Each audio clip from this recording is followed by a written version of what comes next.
प्रेम से बोलो श्री कृष्ण भगवान की जय, भोलेनाथ भंडारी की जय। एक बार बोल दो ना, राधे राधे कृष्णम कृष्णम।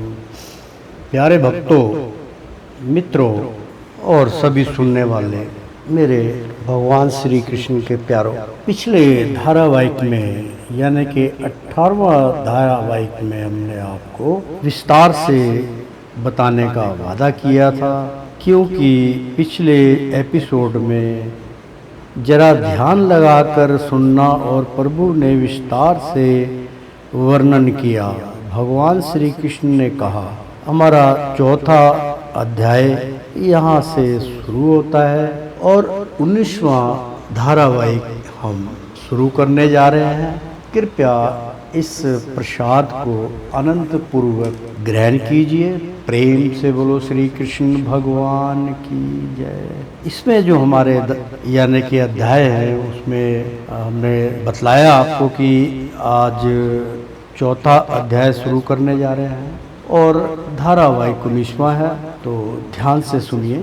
भगवान श्री कृष्ण जी ने कहा कि राधे, अब मैं तुम्हें वो रहस्य बतलाने जा रहा हूँ जिस वचन को सुनकर हर प्राणी के अंदर की आत्मा को सत्य का प्रकाश देने के लिए मन को झुकना पड़ेगा। यानी कि बहुत बड़ा रहस्य भगवान श्री कृष्ण आप सबके लिए बतला रहे हैं। भगवान श्री कृष्ण जी ने कहा कि राधे, अब मैं तुम्हें वो रहस्य बतलाने जा रहा हूँ जिस वचन को सुनकर हर प्राणी के अंदर की आत्मा को सत्य का प्रकाश देने के लिए मन को झुकना पड़ेगा। जैसा मैं राधा आज आपको बतला रहा हूँ, इसी प्रकार मैं कलयुग में अपने भक्त को बतलाऊंगा।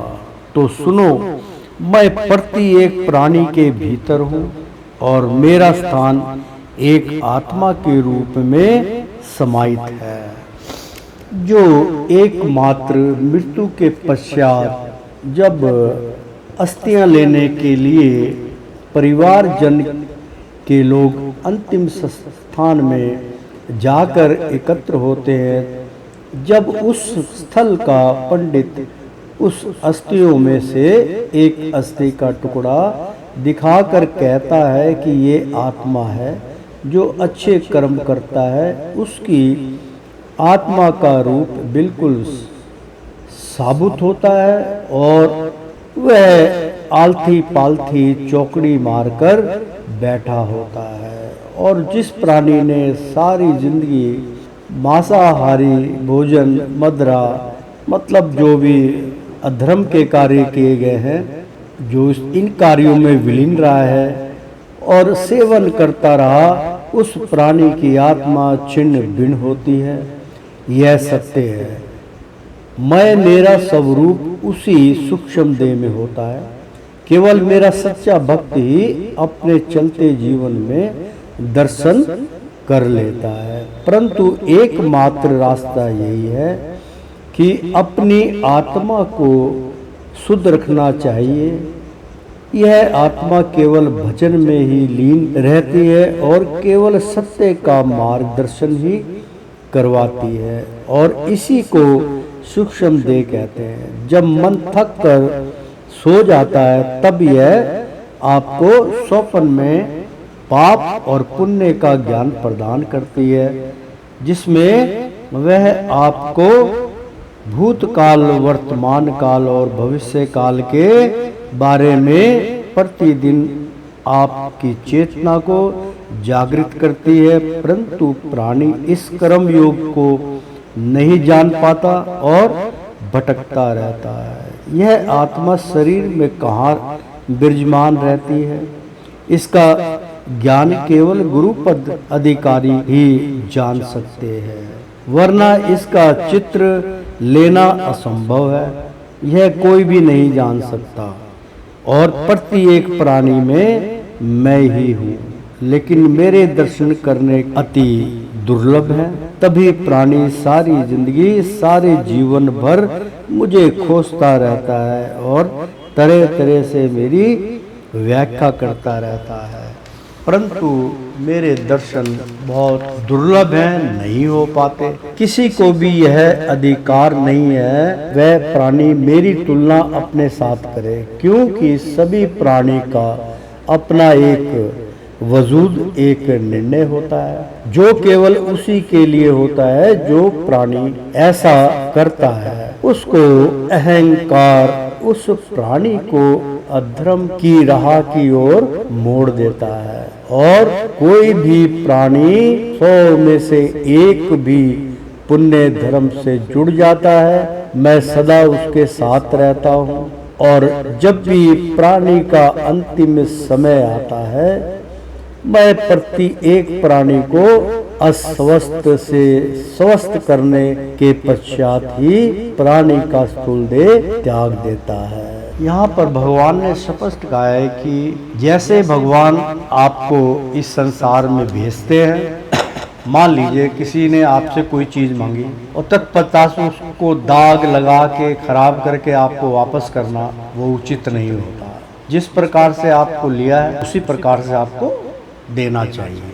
तो कहने का उनका तात्पर्य यह है कि जब प्राणी का प्राण अंत होता है, यानी कि प्राण पखेरु होते हैं, तो बिल्कुल शांत होके वो उसकी इंद्रियां शांत हो जाती है, स्वास्थ्य उसका बिल्कुल ठीक हो जाता है और प्राण छोड़ देता है। फिर हम कहते हैं यार ये तो अभी बात कर रहा था, इसने पानी मांगा, फिर इसने ये किया, उसके बाद का अच्छा चलते हैं और चला गया, उससे पहले ये इतना भयंकर रूप से बीमार पड़ा था। तो भगवान कह रहे हैं कि जिस प्रकार से मैं देता हूँ उसी प्रकार से स्वास्थ्य अच्छा करके मैं अपने प्राणी के प्राण को लेता हूँ। तो और जो प्राणी संपूर्ण त्यागी होता है, यानी कि भगवान ने कहा मैं प्रति एक प्राणी को अस्वस्थ से स्वस्थ करने के पश्चात ही प्राणी का स्थूल देह त्याग देता हूँ। भगवान कहते हैं कि मैं ही जीवा चलाने वाला हूँ, मैं ही प्राण हूँ, मैं ही सब कुछ हूँ, ये तो सब भी जानते हैं। इसलिए वो कह रहे हैं कि मैं स्वास्थ्य बिल्कुल ठीक करके सब कुछ करके फिर स्थूल देह का त्याग देता हूँ। और जो प्राणी संपूर्ण त्यागी होता है, जिसने सारे बंधनों को तोड़कर कर्म किया होता है और केवल एकमात्र मेरी भक्ति के द्वारा मुक्ति मार्ग ही चुनता है और उत्तीर्ण हो जाता है, उस प्राणी का सूक्ष्म देह मेरे प्रकाश हंस के साथ ही लीन हो जाता है।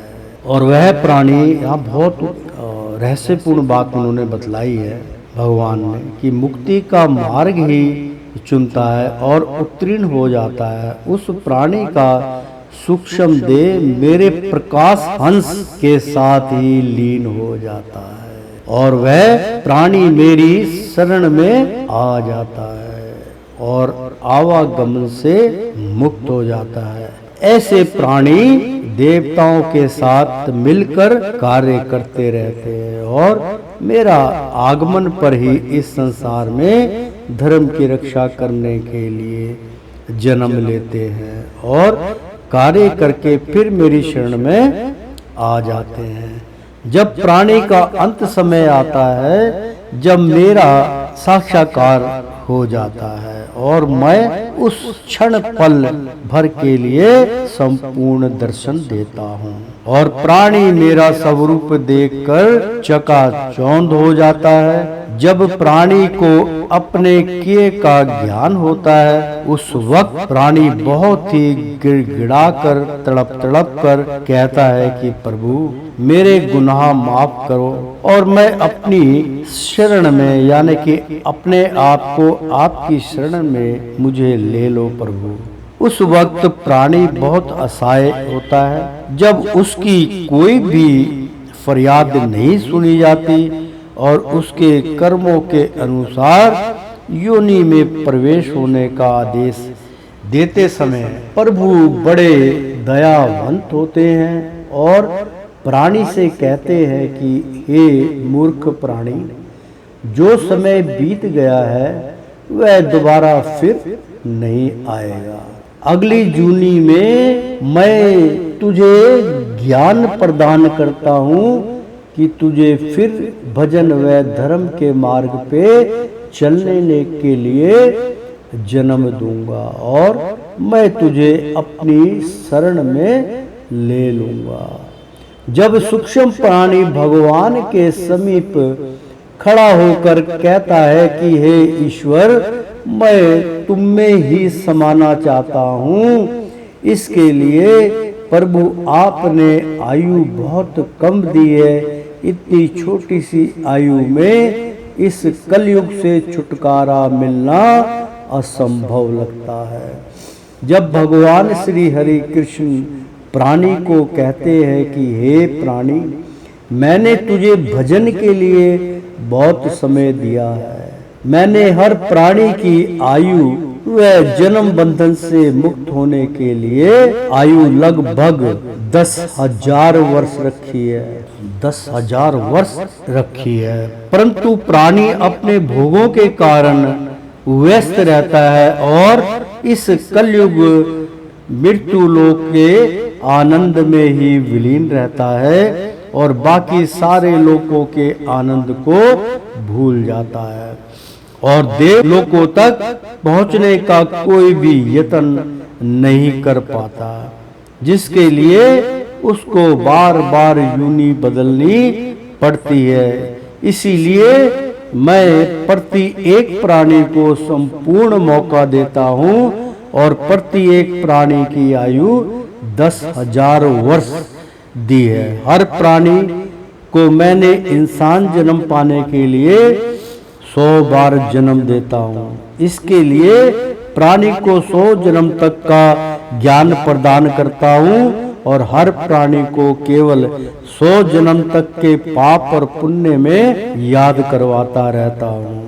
100 जन्मों के बाद केवल मुझे उसका हर जन्म याद रहता है, परंतु प्राणी भूल जाता है और मैं उसके हर जन्म के पाप और पुण्य के बारे में बतलाता रहता हूँ। प्रेम से बोलो श्री कृष्ण भगवान की जय। और उसी पाप और पुण्य के अनुसार ही जन्म देता रहता हूँ।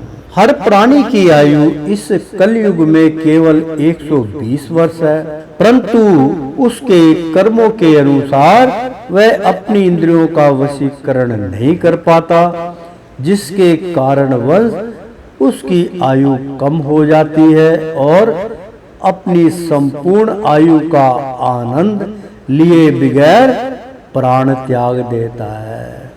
इसी कारण वह प्राणी आवागमन से कभी मुक्त नहीं हो पाता और मुझ में अपने दोषों को छिपाता है।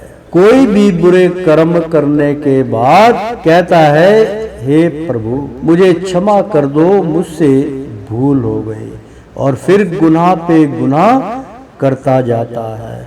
मैं दया का पात्र हूँ, मैं हर प्राणी के 100 गुना तक क्षमा कर देता हूँ और उसके बाद मैं उसे क्षमा नहीं करता और उसके कर्मों के अनुसार उसको सजा देता हूँ।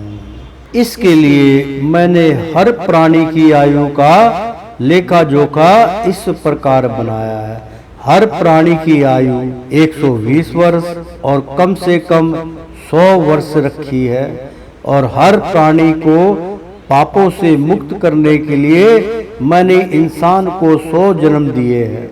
आंकड़ा इस प्रकार है, 100 गुना में 100 यानी कि 1000 वर्ष की आयु हर प्राणी के लिए बहुत है। जब प्राणी ने भगवान श्री कृष्ण जी के मुखों द्वारा प्रवचन सुने तो फिर वादा किया कि प्रभु अगले जन्म में मैं आपकी ही बताए हुए मार्ग में चलूंगा।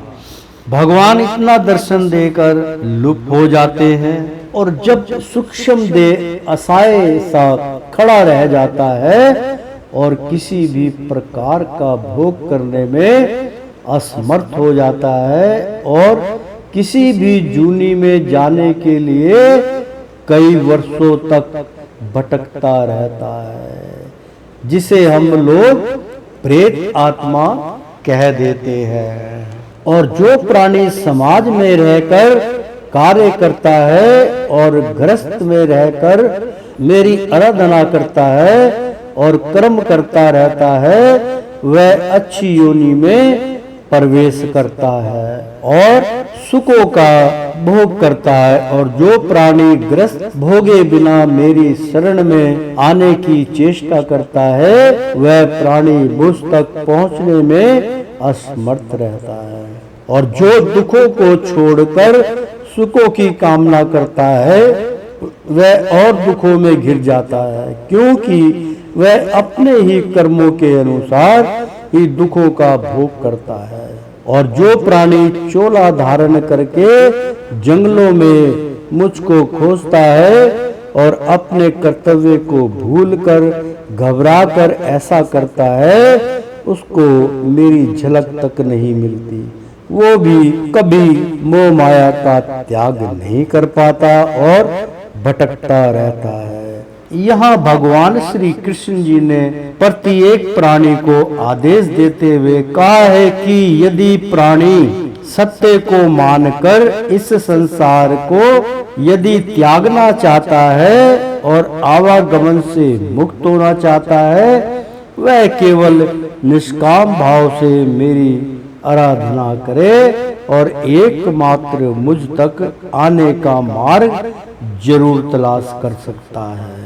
इतना कहकर भगवान श्री कृष्ण ने राधा रानी को कहा कि राधे, अब तुम कल फिर उचित समय पर आना, मैं तुम्हारी राह तकूंगा। इतना वचन कहकर भगवान वहां से गौओं को लेकर प्रस्थान कर गए। जय श्री कृष्ण राधे। मित्रों, प्रेम से बोलो श्री कृष्ण भगवान की जय। यहाँ पर हमारे इस ग्रंथ का चौथा अध्याय समाप्त होता है। अब हम 5वें अध्याय में पहुंच चुके हैं। अब आप 5वें अध्याय को ध्यान से सुनिए। जय श्री कृष्ण कृपा निधान। जब भोर समय हुआ तो प्रतिदिन की भांति भगवान श्री कृष्ण जी ने मैया यशोदा से कहा, लाओ मैया, मुझे मेरी कमली और लाठी दे दो। मेरी गौएं भूखी होंगी, मैं वन की ओर जा रहा हूँ। मैया ने बड़ी व्याकुलता से कहा कि कन्हैया, मुझसे बड़ी भूल हुई जो मैंने तुम्हें जंगल में गौएं चराने के लिए कंबली और लाठी देकर प्रस्थान कर दिया। कन्हैया, मुझे क्षमा करो। तुम्हारे बिना तुम्हारे बाबा नंद और मैं दोनों ही बड़ी चिंतित रहते हैं। इतना घना वन और वन में तरह तरह के जानवर, कीड़े मकोड़े और अशुद्ध वायु, ऐसा सोच विचार कर हम चिंतित रहते हैं। लल्ला, अच्छा ये लो अपनी काली कंबली और लाठी और बांसुरी और माखन दही से भरी मटकी। इतना जब मैया यशोदा ने लल्ला से कहा तो मैया के नेत्र भर आए। भगवान श्री हरि कृष्ण जी ने कहा, मैया तू काहे आंसू बहा रही है? अब मैं बालक नहीं हूँ और मैया, मैं तो हमेशा तेरे आशीर्वाद से ही सारे कार्य करता रहता हूँ। इसलिए मैया तू चिंतित मत होया करो। और मैया, आज से यह जंगल नहीं रहेगा। मैया, आज से ये महकता हुआ मधुबन है। इसमें कदम्बरी के वृक्ष और तरह तरह के फूल हमेशा महकते रहेंगे। इसलिए मैया, आज से तू बस ये सोचा कर कि मेरा कन्हैया संसार का दुख हरण के लिए इस मधुबन का स्थान है। कन्हैया ने मैया को बातों में लगाकर मैया का ध्यान भटकाकर चल दिए। मधुबन तक बांसुरी की धुन बजाते हुए पहुँचे और जब भगवान श्री कृष्ण बांसुरी बजाते थे तो गौएं सारा ब्रिज छोड़कर मधुबन पहुँच जाती थी। और हरि अपनी राधा के इंतजार में बांसुरी की धुन में खोए रहते थे। और रोज की तरह आज तो हरि बड़ी बेताबी से इंतजार कर रहे थे। जब राधे भोर समय भगवान श्री कृष्ण की बांसुरी की धुन सुनाई दिया करती थी, तभी राधा रानी कन्हैया से मिलने मधुबन की ओर प्रस्थान कर देती थी। जब राधे वन की ओर आ रही थी तो बीच रास्ते में राधा ने देखा कि इस घने जंगल में चंदन जैसी खुशबू से आज तो सारे वन महक रहा है। जरूर आज मेरा कन्हैया से कोई प्रेम वार्तालाप होने वाली है। तो कन्हैया का ही मतलब राधा के मन में विचार आया कि ऐसी दिव्य खुशबू, जैसे कि राधा ने देखा कि इस घने जंगल में चंदन जैसी खुशबू से आज तो सारे वन महक रहा है। जरूर आज मेरे कन्हैया का ही प्रताप है जो आज सारा वन मधुबन की भांति महक रहा है। आ रहा है इतनी भीनी मधु में जैसी चंदन की भांति मेरे चारों ओर, मानो जैसे कोई स्वर्गलोक से देवताओं का आने का आगमन होने जा रहा हो। तभी ऐसी भीनी भीनी महक से सारा वन महक रहा है। राधा रानी अपने कृष्ण कन्हैया की छवि अपने मन की आंखों में उतारते हुए अपने कृष्ण से मिलने के लिए बड़ी बेताबी से चली आ रही थी और सोच रही थी कि आज तो मैं उचित समय पर पहुंचकर उस रहस्य को जान लूंगी जिस रहस्य को जानने के लिए हमने जाने कितने जन्म ले लिए होंगे। तभी तो कन्हैया ने भोर समय ही चुना है। आज बड़े आनंद का विषय बन जाएगा। राधा मन ही मन खुशी के मारे फूले नहीं समा रही थी। रास्ते चलते चलते जब भोर समय बीता जा रहा था तो कभी कभी राधा को ऐसा लग रहा था कि आज मानो वक्त बहुत तेजी से दौड़ रहा हो। ऐसे विचार उत्पन्न हो रहे थे, लेकिन राधा भी उचित समय में पहुंचने की कोशिश कर रही थी। मित्रों, समय बंधन यानी कि समय का जो आभास है, समय की जो प्रतिक्रिया है, भगवान श्री कृष्ण या भगवान की प्रेम भक्ति अति कठिन क्यों है? क्योंकि हरि महाराज जो हैं वो समय के दायरे से बाहर है। बाकी हर चीज धर्म के अनुकूल है। हम सब उसी समय के अनुकूल अपना जीवन व्यतीत करते हैं। भगवान श्री कृष्ण के लिए रात्रि जो 4 पहर माने गए हैं, वो चारों के चारों पहर जो है एक समान होते हैं। केवल हमें समय का ज्ञान नहीं होता, हमें समय का ज्ञान रखना चाहिए। हम इतने कारोबार में इतने व्यस्त हो चुके हैं कि हमें ये भी ध्यान नहीं होता कि भगवान श्री कृष्ण जो है वो कितने साधारण तरीके से अपनी भक्ति प्रदान कर देते हैं, परंतु हमारा समय जो है वो उचित समय भक्ति का नहीं है। कभी हम संध्या में कई बार हम 11 बजे जोत जला रहे हैं, कभी हम 8 बजे जोत जला रहे हैं, कभी 7 बजे जोत। जब हमें हमारा समय प्राप्त होता है तब हम उस कार्य को करते हैं। मित्रों, ऐसा नहीं है। जिस प्रकार से आपका भोजन करने का समय है, काम पर जाने का समय है, अगर आपकी 8 बजे की ड्यूटी है तो आपको 8 बजे हाजिरी लगानी पड़ती है, शाम को 5:30 बजे छुट्टी करनी पड़ती है। मतलब जो भी टाइम डिसाइड है उसके अनुकूल आप कार्य करते हैं, परंतु एक बात भूल जाते हैं कि ये सारे कार्य अपने स्वार्थी है। सब कीजिए, इनके किए बगैर आपका जो है क्षणिक गुजारा भी नहीं होगा। क्यों नहीं होगा? क्योंकि गुजर बसर करने के लिए हमें रोटी रोजी चाहिए, धन अर्जित करेंगे और अपना गुजर बसर करेंगे। लेकिन मित्रों, बहुत बहुमूल्य बात भगवान श्री हरिनाथ बतला रहे हैं। आदमी का जीवन जो है वो कई बार समाप्त हो जाता है। मित्रों, मैं आपको एक बात बतलाता हूँ। इनमें से कुछ मेरे जो साथी संबंधी हैं उन्होंने फिल्मी ड्रामे बहुत देखे होंगे। एक फिल्म आई थी, शायद आपको पता भी होगा, उस फिल्म का नाम था लैला मजनू। अब आप सोच रहे होंगे कि यार ये हमारे गुरुदेव तो राइटर भी हैं और फिल्में लिखते हैं, कहानियां लिखते हैं, आध्यात्मिक ग्रंथ लिखते हैं, ये फिल्म की बात क्यों ला रहे हैं? लेकिन मित्रों, फिल्म की बात मैं नहीं ला रहा हूँ। मैं उसमें एक डायलॉग का एक शेर है जो हमारे से रिलेटेड है। बहुत कम लोग उस चीज को जानते हैं, सुनते हैं और इस कान से और निकाल देते हैं उस कान से। मैंने भी मेरे ख्याल ये फिल्म देखी होगी। तो जब ये फिल्म आई थी, अब कब आई थी, 86, 87, 88 में जब भी आई थी, हमने 90 में देखी होगी, या 82, 83 में जब आई थी, तब छोटे हुआ करते थे तब देखी होगी। मतलब काफी समय बीत गया है, कम से कम 30-35 साल हो गया है। मित्रों, इस फिल्म में एक जगह ऐसी आई कि जो लैला के माता पिता थे वो कोई भी अपने समाज में रहने वाला इसको लाइक नहीं करता है कि ये समाज के विरुद्ध कार्य है।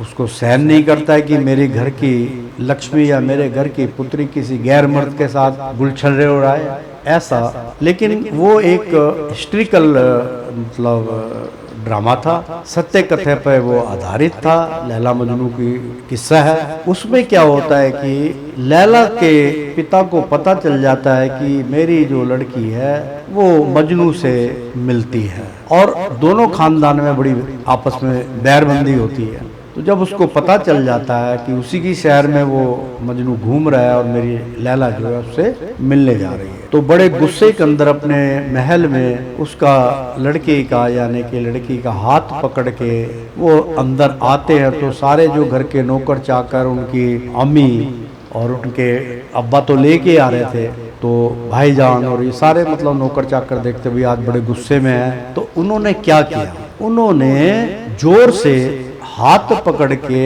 एक अंधेरे कमरे के अंदर, जहाँ पे मतलब एकांत कमरा था, उसमें लड़की को जोर से धक्का देके और लड़की जाके वहाँ गिर गई। अब वहाँ पर उन्होंने अब्बा जान ने क्या कहा, अब्बा जान ने कहा कि इसको यानी कि लैला को इतने सख्त पहरे पे रखा जाए कि सारी जिंदगी मजनू के दीदार ना हो पाए। पलट के क्या जवाब दिया लैला ने? इतनी सी बात के लिए मुझे थोड़ी सी कहानी बतानी पड़ी, माफ कीजिएगा मुझे। लैला ने जो जवाब दिया सुनिए। लैला ने कहा, अब्बा जान, बड़े प्रेम से बोली, अब्बा जान। और वो जो अब्बा जान थे वो आंखें निकाल के उनको क्रोधित होकर देख रहे थे। जब अब्बा जान ने कहा कि इसको इतने सख्त पैरे पे रखा जाए कि सारी जिंदगी मजनू के दीदार ना हो पाए, तो पलट के जवाब में क्या कहा उसने, सारी जिंदगी तो खुदा के भी दीदार नहीं होते अब्बा जान। क्या? सारी जिंदगी तो खुदा के भी दीदार नहीं होते अब्बा जान, लेकिन खुदा के मतवाले उनकी लगन में सारी जिंदगी डूबे रहते हैं। तो प्रेम से बोलो श्री कृष्ण भगवान की जय। यहाँ पर संपूर्ण रूप से जो लोग हैं, जो अभी हमारे कन्हैया जी बतला रहे हैं कि अपने गृहस्थ को, अपने परिवार को, अपने सुख शांति को छोड़कर कमंडल हाथ में लेके और जंगलों में निकल जाते हैं, एक जगह पे बैठ के तपस्या कर रहे हैं, मेरा सुमरन कर रहे हैं, एकाग्र पसंद करते हैं और एक चित्त होने की कोशिश करते हैं, लेकिन मेरे दीदार नहीं होते। क्यों? ये सब सृष्टि और धर्म के विरुद्ध है। आप परमात्मा से न्याय लगाइए, परमात्मा का सुमरन कीजिए। समय का एहसास आपको होना चाहिए, क्योंकि हम प्राणी जो है कलयुग के वो समय के अनुकूल हैं। हम समय से हैं, समय हमसे नहीं है। इस बात को हमेशा ध्यान में रखना चाहिए, क्योंकि एक समय रखिए आप।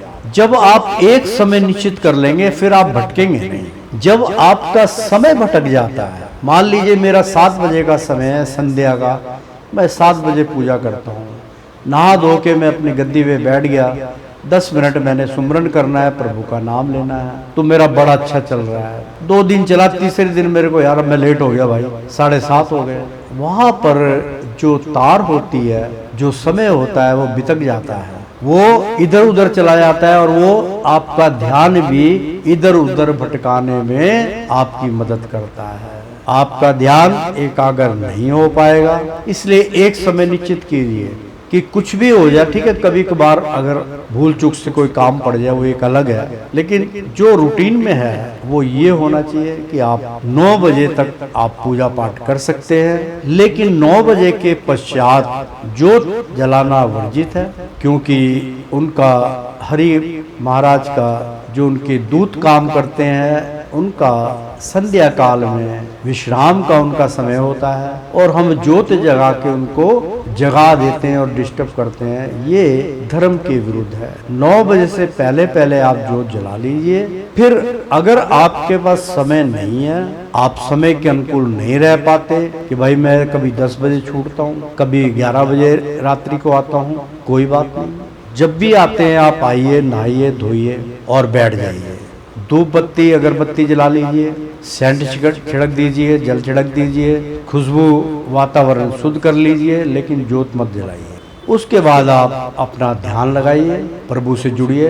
वो आपका वो मान्यता प्राप्त समझ लो, वो धर्म के पक्ष में जाएगा। यदि आप, क्योंकि 9 बजे आपको पता होगा कि मंदिर जो है वो भी 9 बजे बंद कर दिए जाते हैं, या कहीं पे बहुत विशाल मंदिर होता है जहाँ पे रात को भी मंदिर को खोलना पड़ता है, भीड़ ज़्यादा होती है, वहाँ प्रभु से आज्ञा लेनी पड़ती है।